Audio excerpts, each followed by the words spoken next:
Hey educators, I have a very poignant book to share with you today. It is called Ruth and the Green Book.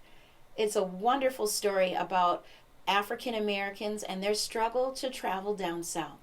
Come check it out with me on today's episode of Mrs. Edmonds' Cultural Corner.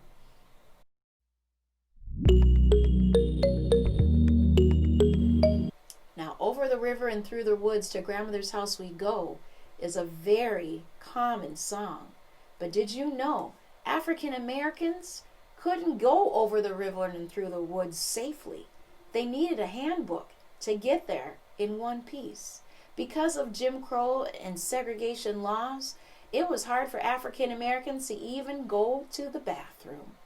This book, Ruth and the Green Book, is an important book to have in your classroom to share those perspectives of what life was like back then in the 1950s and how it was to even travel over the river and through the woods to get to a rest stop that would allow you to rest or to find a place where you can sleep at night safely.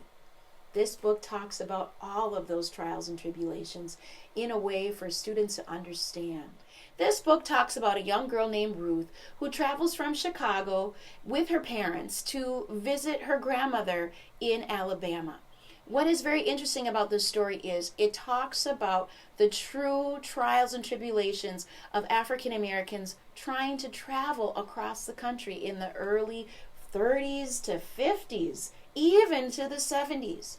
This book lays it out beautifully in a way that shows from a child's perspective all of the roadblocks African Americans had to face just to travel safely to visit family. Victor Green, who invented this guidebook, the Green Book for Negro motorists, was a safety book.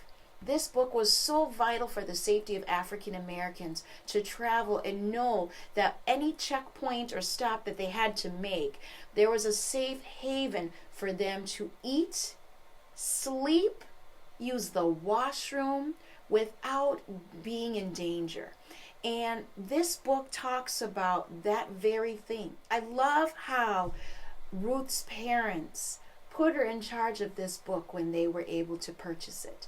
This book was in such high demand in our country with African Americans that they could only purchase it at the Esso stations, the segregated gas stations. This book will open your students' eyes to understand what oppression looked like. I also liked how the author talks about African American veterans. Her father fought in World War II, and their expectations of being respected, fighting for this country, and coming back home, getting this unfair treatment with Jim Crow.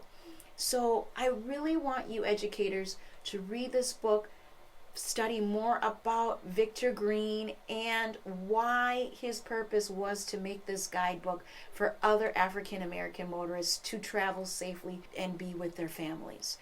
I am so excited to share that I also wrote a companion lesson plan with this book on my website, jebehedmonds.com.